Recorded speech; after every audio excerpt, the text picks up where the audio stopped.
Hey, good to see you. My name's Ryan, and this is part 3 of Connecting with God. We've been looking at the opening 18 verses from John's Gospel. You know them from carol services, but you might not have realized they act as a trailer for what John's going to go on to say about Jesus. They set the agenda, and if there's anything here that catches your eye, you can bet it's expanded on in the 20 chapters that follow. So far, the agenda has been knowing God.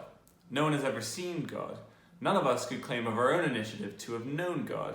But God makes the first move. He sends Jesus into the world so that he might be seen and believed. Jesus makes God known. For more on that, click back through the last 2 videos. And as if it's not enough in 18 verses to tell us how to know the God who made space and time, this next verse takes it to another level. Here's the central point of John's introduction and the high point of his trailer.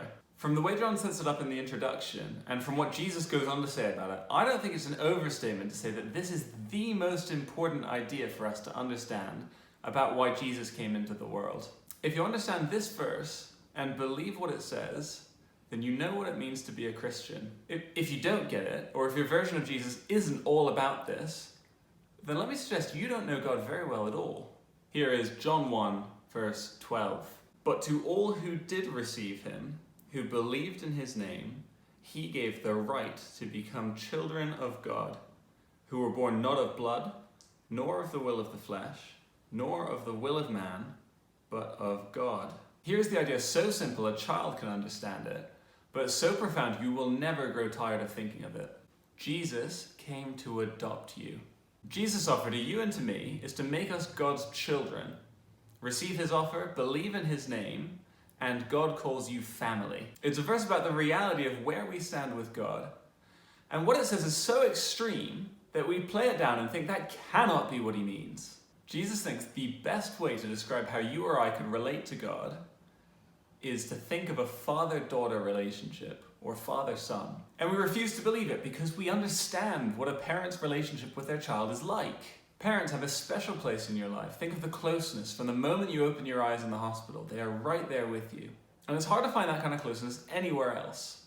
When you spend 18 years under their roof, although maybe if you're at home at the moment, you think it's a little too much closeness.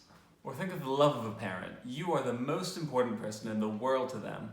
Whether it's the little things like them washing your socks or cooking you dinner, they would do anything for you. Or think of the pride we can take in being our parents' children, and how we want people to know that we're associated with them. And it's hard to think that the God who was in the beginning, who rules the world, who has perfect standards and only loves good, it's hard to think that God would give us the right to be in his family. It is an extraordinary idea. But we need to understand that when God says he could be our father, it's not that it's up to us to decide what that means based on our ideas of fatherhood. John will go on to say plenty about what God means when he calls us his children. It means that Jesus calls us friends, brothers, sisters. It means that God has a room prepared for us in his house. It means that God will always be with us and will never leave us. It means he wants to hear from us and we can speak to him at any time. And it means he speaks to us as we look at the words of the Bible. And you won't believe it till you read it, but in chapter 17, he even says he loves us as much as he loves Jesus. When God says, come and be my family, he means in the way that Jesus is my family. And I know not everyone has a positive example of fatherhood in their own lives, but this is an illustration we can all understand. Whether we're coming to it saying, I have a wonderful father, and God is like that, but only better. Or if we say, my father let me down in this way, and this way, and this way, but God, praise his name, will be very different. Or even if we say, I have never known what it means to have a father on this earth, but thank God I now have one in heaven. Whatever our own experience, all of us have an idea in our minds of how good a father can be. And God will never in any way be a disappointing father. God is the kind of father who will always love his children. That is the wonderful surprise of John's introduction. When Jesus comes to make God known, it's not just that we can know about God as some far-off idea, although that would be a privilege in itself. Knowing God means family relationship. What a thing that is to be able to say about God, I know him, he knows me, I love him, he loves me, I listen to his authority, he leads me perfectly.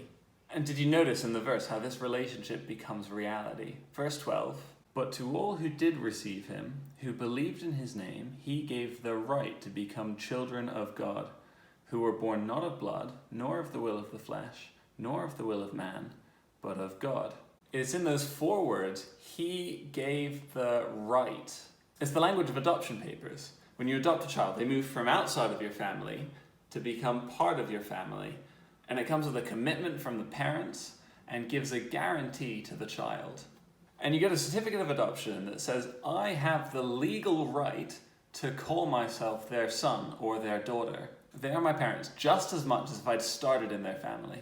And so just notice the implication of the verse when it says Jesus gave us the right to become God's children. It says that we're not naturally in a position to claim this right. And of course, who could be arrogant enough to think that they were? And whatever our view of our own morality or achievements, surely we know we're not worthy of demanding a place in God's family. And John makes this point in his intro.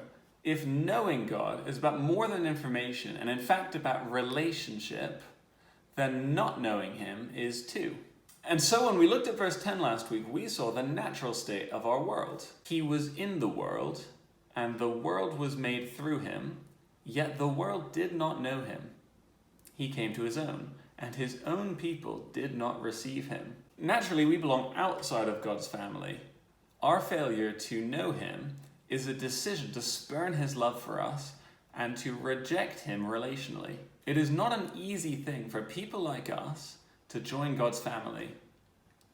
No one has ever seen God. He is out there and we are here. We have no access, and we've decided not to know him, even when his son came into the world that he created.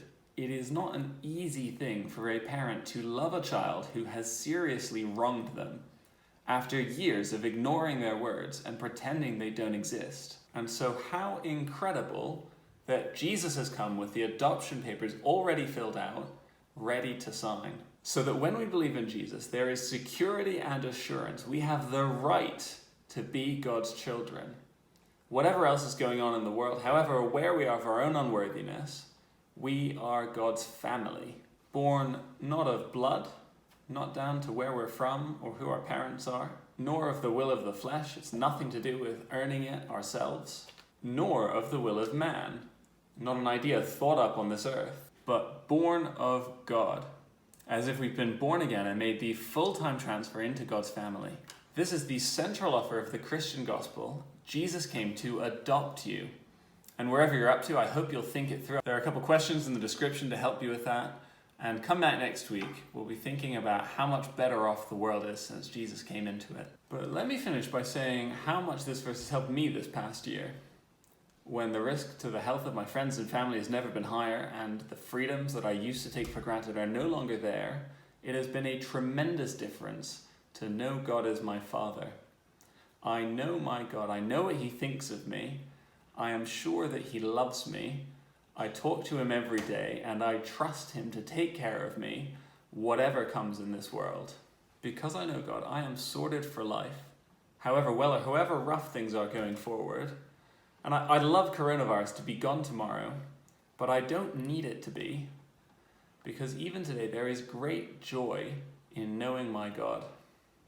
I'll see you next time.